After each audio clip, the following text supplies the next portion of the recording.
4 ans après la diffusion d'un reportage de l'émission Enquête mettant en lumière l'usure prématurée des suspentes du pont Pierre-Laporte, le ministère des Transports s'apprête à les remplacer.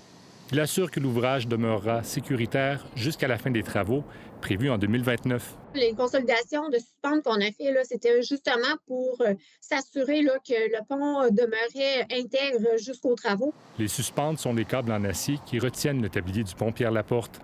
Le ministère prévient que leur remplacement va amener des entraves.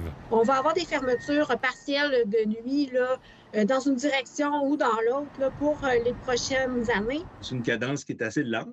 Selon cet ingénieur, l'échéancier retenu par le ministère laisse à penser que les travaux, bien qu'importants, ne sont pas urgents. Je suis certain que s'il y avait une nécessité, s'il y avait une urgence, on pourrait procéder plus rapidement, ce qui impliquerait probablement plus de fermetures de voies, plus d'inconvénients pour les automobilistes. Le gouvernement a complètement échappé la gestion des infrastructures au Québec.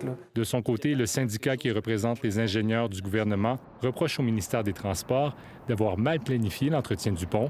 Il s'attend à ce que la facture des travaux dépasse largement les 50 millions de dollars estimés par Québec. Il y a à peu près 6-7 ans, les coûts de remplacement des suspentes tournaient plus autour de 100 millions.